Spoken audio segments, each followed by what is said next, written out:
Super Sunday और double header का दिन, Delhi Capitals versus the sunrise Hyderabad. अपना पिछला मुकाबला हार कर आ रही सनराइज हैदराबाद। सनराइज हैदराबाद अपना जो पहला मुकाबला जीती थी, उसके बाद लखनऊ सुपर जायंट्स के अगेंस्ट 5 विकेट से ये मुकाबला हार गई। लेकिन अगर बात करें दिल्ली कैपिटल्स की, तो उनका भी जो मुकाबला था वो लखनऊ के अगेंस्ट था और उन्होंने वो मुकाबला जीता था, जहां पर आशुतोष शर्मा ने वहां पर 61 रनों की जो पारी खेली थी, उसकी बदौलत दिल्ली कैपिटल्स ने उस मुकाबले को निकाल लिया था। लेकिन अगर बात करें दिल्ली कैपिटल्स और सनराइज हैदराबाद के हेड टू हेड कंपैरिजन की, तो वहां पर हमें क्या दिखाई देता है? That Delhi Capitals has won 11 matches and sunrise Hyderabad has won 13 matches out of 24। अगर बात करें सनराइज हैदराबाद की बल्लेबाजी की, तो उनकी बल्लेबाजी में डेप्थ है। नीचे तक आपको अभिनव मनोहर दिख जाएंगे 7 नंबर पर। जी हाँ, पहले ओपनिंग करने आते हैं अभिषेक शर्मा, उनके साथ आते हैं Travis Head, then Ishan Kishan is on number 3। अगर एक विकेट जल्दी भी गिर जाता है और भी अग्रेसिव खेल रही है सनराइज हैदराबाद, इसलिए पिछले मुकाबले में कोलैप्स हो गया था। हालांकि कुछ गलत शॉट्स खेले थे, जैसे अभिषेक शर्मा ने भी खेला था। उसके बाद ईशान किशन की बात करें अगर, तो कुछ गलत शॉट्स जरूर खेले, लेकिन उन्हें उनके पास बैकअप है बल्लेबाजी में, इसीलिए वो ऐसे शॉट्स खेलते हैं। हेनरिक क्लासन है, अभिनव मनोहर है, फिर आपके पास जो इंडियन बैटिंग लाइनअप की कोर जो है वो स्ट्रांग है, क्योंकि आपके पास नीतीश कुमार रेड्डी भी।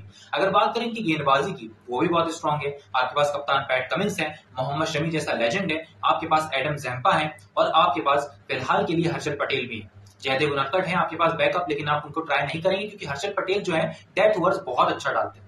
अगर बात करें प्लेइंग 11 की दिल्ली कैपिटल्स की, तो आपको क्या दिखाई देता है? जैक फ्रेजर मग है वहां पर, उनके साथ ओपनिंग करने आ सकते हैं अभिषेक पौरन।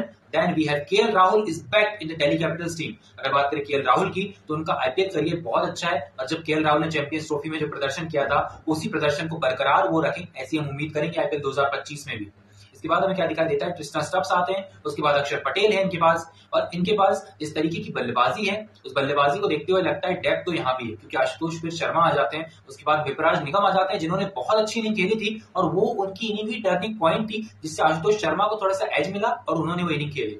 अगर बात करें इसके बाद, तो उसके बाद गेंदबाजी आ जाती है इनके पास, और इनकी गेंदबाजी में मिचेल स्टार्क है, कुलदीप यादव है, और काफी हद तक हमें दिखाई देते हैं टी नटराजन खेलते हुए इस मुकाबले में। क्योंकि मोहित शर्मा की अगर बात करूं, Mohit Sharma is experience player, death overs बहुत अच्छी गेंदबाजी करते हैं, लेकिन I personally want that the chance should be given to T Natarajan, क्योंकि टी नटराजन का जो प्रदर्शन है वो बहुत अच्छा रहा है पिछले कुछ समय से, और टी नटराजन को इंटरनेशनल क्रिकेट में वापसी करने के लिए आईपीएल की जरूरत है। और आईपीएल में अगर उन्हें चांसेस नहीं मिलेंगे, तो उनकी इंटरनेशनल क्रिकेट में वापसी जो है थोड़ा सा मुश्किल हो जाएगा, क्योंकि वो बाएं हाथ की गेंदबाज हैं और जिस तरीके की गेंदबाजी करते हैं, जिस तरीके की यॉर्कर्स डालते हैं, वो यॉर्कर्स हमें फिर से रिविजिट करनी है, क्योंकि जब वो सनराइज हैदराबाद में थे तो उन्हें मौके जरूर मिलते थे, लेकिन धीरे धीरे वो इंजरी का कंसर्न आया, उसके बाद सनराइज हैदराबाद के पास बैकअप भी हो गए थे।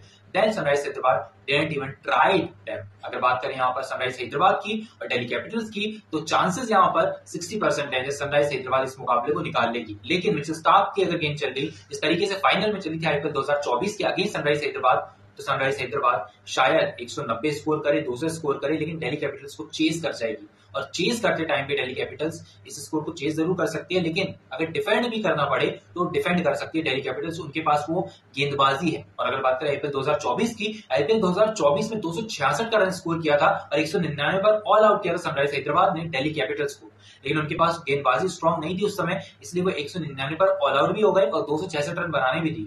लेकिन उस 266 में भी आपको एक आश्चर्य होगा ये जानकर, कुलदीप यादव ने वहां 4 विकेट लिए थे और कुलदीप यादव की फिरकी चलेगी। इसका मतलब यह है कि राहुल चाहर जो कि सनराइज हैदराबाद में है, उन्हें मौका मिल सकता है। जी हाँ, सिमरजीत सिंह की जगह वो खेल सकते हैं और एज एन इम्पैक्ट सब भी खेल सकते हैं। अगर उनकी गेंदबाजी आती तो राहुल चाहर अर्ली आ जाएंगे, पावर प्ले में ही राहुल चाहर आ जाएंगे अगर दिल्ली कैपिटल्स की पहले बल्लेबाजी आती, क्योंकि जैक फ्रेजर मग को रोकना, अगर वो 50 रन बना जाते हैं, 30 रन बना जाते हैं, तो वो बहुत मुश्किल है। वो 100 रन बनाकर रहेगा बंदा। अगर बात करें केएल राहुल की, उसके बाद उनके पास बैटिंग अटैक बहुत तगड़ा है, तो वो 200 पार कर सकते हैं इस मुकाबले में। दिल्ली कैपिटल्स और सनराइज हैदराबाद में से जो स्ट्रॉन्ग टीम मुझे दिखाई देती है दैट इज सनराइज हैदराबाद, लेकिन जो बैलेंस टीम है एक तरीके से देखें that is Delhi Capitals. So 60% of edge है कि सनराइज हैदराबाद इस मुकाबले को निकाल लेगी, लेकिन दिल्ली कैपिटल्स के पास भी थोड़ा सा एज है दैट अगर वो सदी हुई क्रिकेट खेले, वो अक्षर पटेल की कप्तानी जिस तरीके से पिछले मुकाबले में की थी वैसे ही रंग लाए, तो शायद दिल्ली कैपिटल्स इस मुकाबले को निकाल लेगी।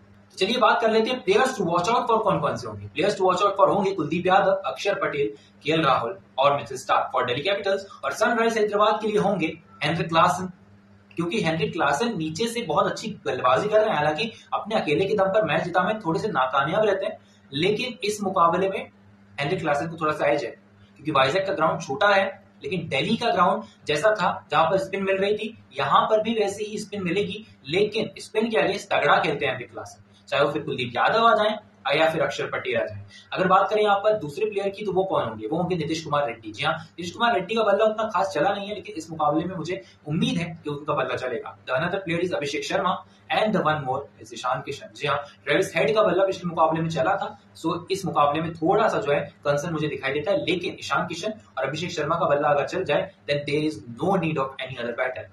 Thank you so much for watching. I'll meet you in the next video. Till then, stay tuned.